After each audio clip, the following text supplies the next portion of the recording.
In this video, we'll learn about selective or preferential discharge of anions at respective electrode.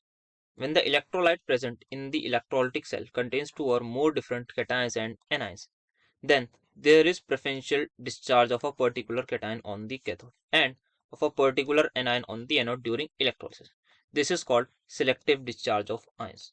Factors that affect selective discharge of ions are relative position of ions, that is cations and anions in the electrochemical series, then relative concentration of ions in the electrolytic solution, then finally nature of electrodes.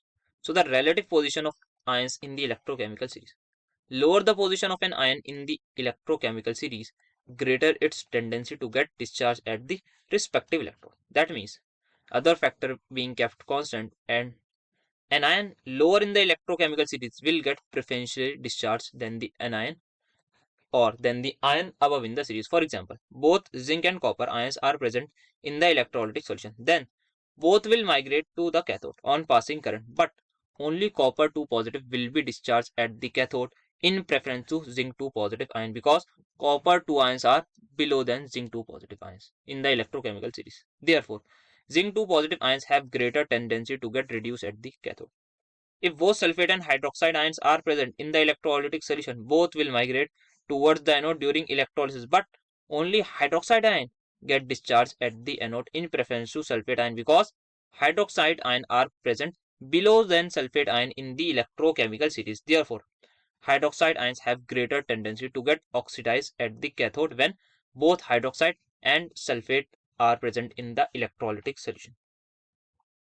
Relative concentration of ions in the electrolytic solution.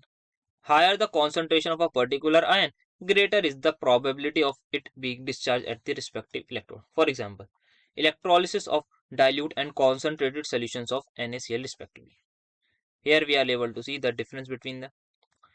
In case of dilute solution, we will see that NaCl will get Na positive and then Cl negative, then H2O will be broken down into H positive plus OH negative. At cathode, hydroxide ions are discharged, and at anode, OH negative ions are discharged. In case of concentrated solution, at anode, sodium ions will be liberated at cathode and chloride ion will be liberated at anode. Why? Because H positive ion is slower than sodium ion, in basically electrochemical series, and also hydroxides ion are lower than chloride ion in the electrochemical series.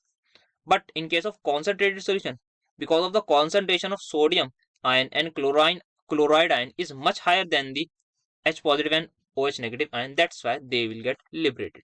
Nature of electrodes. If we have inert electrodes like that of graphite and platinum, which do not take part in electrolytic reaction, but we have certain active electrode like that of copper, nickel, silver, if used, may take part in the electrolytic reaction, and therefore then the products of electrolysis are different than what we expect.